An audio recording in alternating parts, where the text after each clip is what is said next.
On number 42, you are to solve without a calculator, and to do that, you need to think in terms of analytically how we can get x by itself. And then at the end, I want you to graph it on your calculator, it being the step that I point out to you as we go through this, and verify that the picture you see when you graph that step matches the solution that we find. So the first thing to notice is that the domain of this thing is the innermost function when you have one layered like this, where it's the inverse cosine of a cosine. Then we're going to look at the domain of cosine itself. So the domain is all real numbers. There's no restriction. So when you're solving a trig equation, you have to look for restrictions, and if there aren't any, then you have to include all the possible answers, or either restrictions in the sense of algebraically based on the equation, or on when you're given a specific interval on which to give the solution, as you'll have some of those as well. So the first thing we want to do is to get rid of the inverse cosine working outside in, and if we do that, we get cosine x on the left equals the cosine of 1 on the right. Well, technically you could stop here if what I'm seeing is jumping out at me like it is you, then x equals 1 is a significant answer, but it's not our only answer. And I want to go a step further to reinforce the process that we've talked about in the packet and in some previous examples already about how to think about these inverse relationships. So now to get x by itself, I would take the inverse cosine of both sides. So I have x on the left equals the inverse cosine of the cosine of 1. Now be careful, don't get excited when you see a familiar number like 1 from the unit circle, because this doesn't mean the cosine is 1, this means the cosine of 1, which makes that 1 our angle. So to think about this, to sort of, like I said, reinforce the thinking that we've been practicing here, you want to ask yourself the question, at what angle is the cosine of 1? Well, that's a very circular question. The answer to that is at 1. Well, the cosine of 1 doesn't just happen once, or that output, because you will get a repeated value in a periodic function. So since we know that our period is 2 pi, then this is 2n pi that we add on. So if n is 0, that would give us the first answer of 1. And in fact, I'll translate that out for you in just a minute. But before I translate that, let's remind ourselves that we need to specify what n is. N is an integer. And you need to write that every time. And there's some fancier ways to do that, but that's good for us for now. So if you want to think about, now that's actually your answer, but just to help you understand what that means, I'm going to translate that for you. And your calculator will sometimes give you answers like this, and it's important that you understand them. So if n is an integer, let's think about the positive possibilities first. And I'm going to put a floating 0 there, and then I'm going to put my answers down here at the bottom of the screen.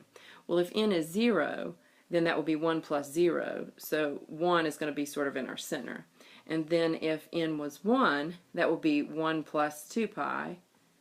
And then if n was 2, that'd be 1 plus 4 pi, and so on in the positive direction. So I'll put ellipses on the right.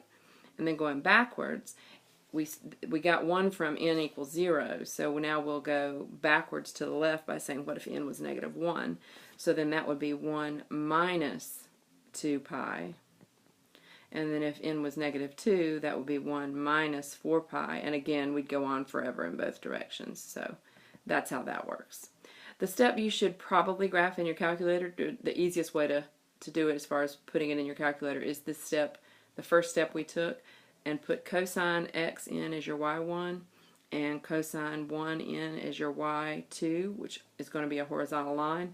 And you'll see that it intersects our graph of cosine x infinite times on 2 pi intervals, or intervals of 2 pi, I guess I should have said. All right, 44, same thing, solve without a calculator.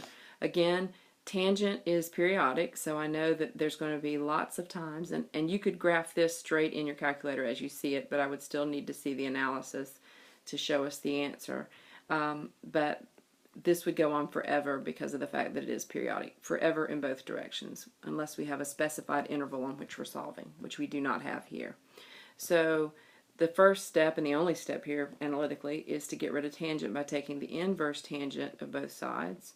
And this is one you can think about and actually get a specific answer without your calculator, because now this is asking, because it's the inverse function, this is asking at what angle is the tangent 1. And the first time the tangent is 1, and somehow I did not get a -1, but I just looked at my notes here and realized I did not copy that equation right. So try that again. Let me rewind here. And everything I just said still applies. It's just I had the wrong value there. So this was the tangent of x equals -1. I'll look at it more carefully this time. Okay, so again, you could type that in your calculator and see all those places where the horizontal line at -1 would intersect all those pieces of the tangent graph. But again, we would take the inverse tangent of both sides, so we would have the inverse tangent of -1, and the question that comes in when you see this expression is, at what angle is the tangent -1? Well, remember, if you're thinking in terms of the unit circle, and I'm hoping you are more and more each day that we're in this chapter, all students take calculus little device helps you realize that tangent would be positive in both the first and third quadrants, and since we're looking for where it's negative, we will eliminate those two. So it has to be in the second and fourth quadrants that happens, and it will happen twice at those pi-4 multiples. Well, going counterclockwise in the positive direction, our first instance of that would be at 3 pi-4. And then, since we know that the period of tangent is pi, we're just going to say plus n pi. Because if you look at our unit circle, and I'll switch colors to emphasize what I'm doing here, the first time would be here, and this would be at 3 pi-4. Well, then if I come around here to the opposite pi-4 multiple, then it would happen again. So every pi that I go around the circle, I would hit one of those values.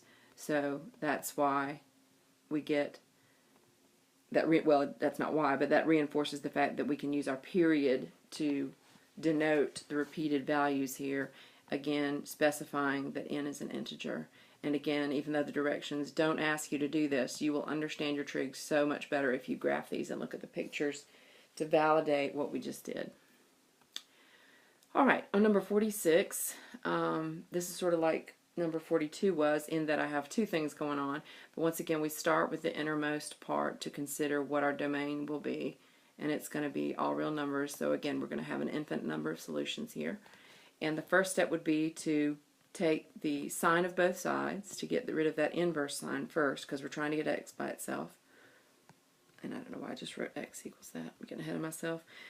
If I take the sign of both sides to get rid of the inverse sign, I would have sine x equals the sine of pi tenths. Well, then I need to get rid of the sign on the x, and again, that would be your step to graph if you want to do as I ask and graph that to validate and reinforce your understanding here. Then if I take the inverse sign to get rid of the sign on the left and isolate x, I would have the inverse sign of the sine of pi tenths, and then we go back to that same question we've been reusing throughout, and that is, at what angle is the sine of pi tenths? Well, that would be at pi tenths. So that reinforces that these inverses cancel each other in effect. And then pi tenths, once again, that's like pi-4ths. How many times are you going to get the same output that you get at sine of pi-4ths? You are going to get that same output twice on every lap around the circle. And that value would be the same if you just said pi tenths plus 2n pi. Okay, let's try it again. My pen was not working. 2n pi, and you just add 2n pi or n pi depending on what the period of the function you're working with is, and then specify that n is an integer. If you get that, you've pretty well got this section. Don't forget to graph it to verify it and to get to see the picture. There aren't always pictures to help you understand the math you do, so take advantage of it when you find it. All right, Number 52, our last example, says find an algebraic expression equivalent to the given expression. Well, again, this is the same thing we've been doing, but now on the inside we have an x, and it's just an expression. We aren't solving for x. So, and it's not anything we can answer for ourselves by just looking at it. It might help you to go ahead and rewrite it as the sine of the inverse cosine of 3x. Well, you do these just like you did in the early part of the assignment, or maybe even in the previous assignment when we were drawing triangles to figure out the other relationships. And where you, well, like where you were given the cosine of the angle you're looking for is 2/3. Find the other 5 trig function ratios. So here we're going to draw the triangle, and we're going to work from the inside out.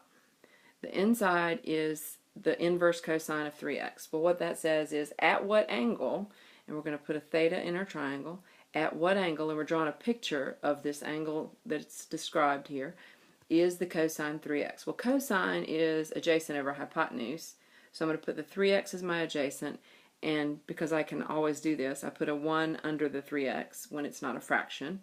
And so then, just like we've done before, our next step would be to solve for the missing side.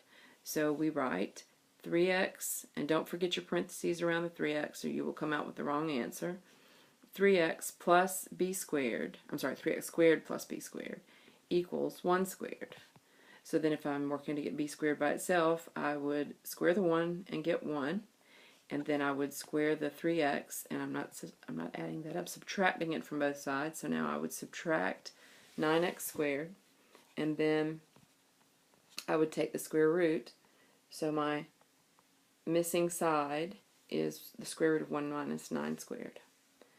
So now when I go to write my final answer, I can say that, because this what we're finding here is equivalent to what we had, so the sine of this angle, now that I've got the whole triangle in my mind, and I didn't leave myself room to put that expression in there, but this is my b. So when I'm standing on the angle, remember sine is opposite over hypotenuse, so I'm going to write as my final, sort of what I would put sort of in the answer box kind of approach. I'm going to write the version I like better. The sine of the inverse cosine of 3x is the opposite of that triangle, which is the square root of 1 minus 9x squared over the hypotenuse, which is 1.